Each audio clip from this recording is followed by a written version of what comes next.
Hello students, ఈరోజు మనం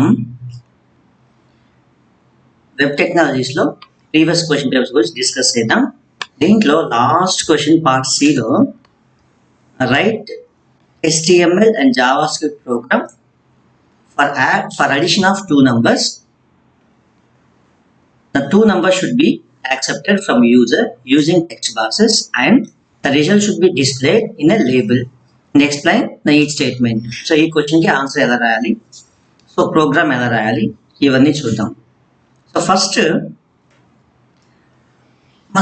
మనం ఏం చేయాలంటే టూ నంబర్స్ని యాక్సెప్ట్ చేయాలి టెక్స్ట్ బాక్సెస్ యూస్ చేసుకొని. సో దానికంటే ముందు ఒక లేబుల్ తీసుకున్నాను. సో లేబుల్లో ఎంటర్ నెంబర్ అని డిస్ప్లే చేశాను. ఒక టెక్స్ట్ బాక్స్ తీసుకున్నాను, ఇంకొక లేబుల్ తీసుకున్నాను, దాని తర్వాత ఒక text box. So two numbers add చేయడానికి two text boxes and then ఒక బటన్ క్రియేట్ చేశాను. ఈ బటన్ క్లిక్ చేసినప్పుడు లేబుల్లో రిజల్ట్ డిస్ప్లే అవ్వాలి. సో ఇది అవుట్పుట్ మనకి. సో దీన్ని డిజైన్ చేయడానికి మనం కోడ్ రాయాలి. సో కోడ్లోకి వెళ్తే so first root tag HTML హెడ్లో టైటిల్ రాసుకున్నాను, అడిషన్ ఆఫ్ టూ నంబర్స్ అని. సో బాడీలో నేను బిజీ కలర్ ఎల్లో పెట్టినాను. సో బ్యాక్గ్రౌండ్ కలర్ మనకి ఎల్లో వచ్చింది.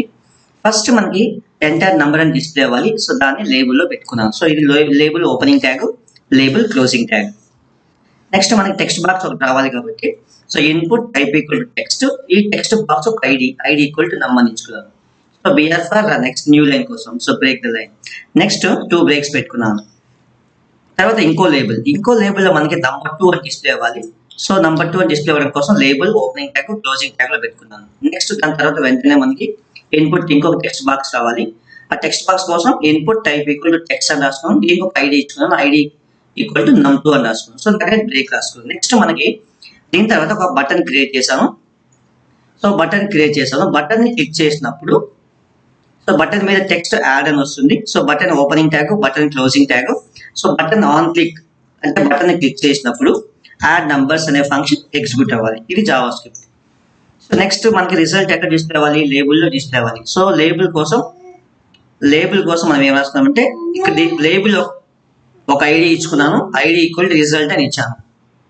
ఇప్పుడు మనము జావా స్క్రిప్ట్ కోడ్ ఎలా రాద్దాం. సో బటన్ క్లిక్ చేసినప్పుడు మనకి Java script code function run అవుతుంది, ఈ ఫంక్షన్ ఎగ్జిక్యూట్ అవుతుంది. సో ఫస్ట్ మనం ఏం చేయాలంటే ఆ టెక్స్ట్ బాక్స్ లో ఎంటర్ చేసిన నంబర్స్ ని ఇక్కడ జావా స్క్రిప్ట్ లో తెచ్చుకోవాలి. సో దానికోసం మనం ఏం చేయాలంటే document dot get element ID అని ఒక మెథడ్ యూస్ చేసుకొని సో num1 ఏ ఎలిమెంట్ అయితే ఉందో ఆ num1 లో మనం ఎంటర్ చేసిన వాల్యూని తెచ్చుకొని, యాక్చువల్గా మనం చేసిన ఏ వాల్యూ అయినా సరే అది స్ట్రింగ్ ఫార్మాట్ లో ఉంటుంది, దాన్ని నంబర్ ఫార్మాట్ లో కన్వర్ట్ చేసిన తర్వాత దాన్ని num1 అనే వేరియబుల్ లో స్టోర్ చేస్తున్నాం. అలాగే టెక్స్ట్ బాక్స్ 2 ఎంటర్ చేసిన వాల్యూని మనం తీసుకొని వచ్చి num2 అనే వేరియబుల్ లో స్టోర్ చేయాలి. సో ఫస్ట్ దానికోసం get element ID.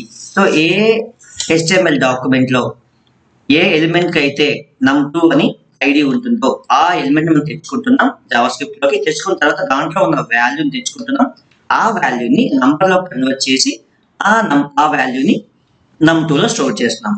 So once 2 values వచ్చిన తర్వాత మనం ఏం చేయాలంటే అసలు మనం ఇచ్చిన అసలు ఇంటిజర్ వాల్యూనా ఆ ఫ్లోటింగ్ పాయింట్ వాల్యూనా కాదా, దాని తర్వాత అది వ్యాలిడా కాదా అంటే ఇది వ్యాలిడ్ నెంబర్ కాదా చెక్ చేయడం కోసం ఈజ్ నాట్ ఏ నంబర్ అనే ఫంక్షన్ యూజ్ చేస్తాం. Is NaN means is not a number.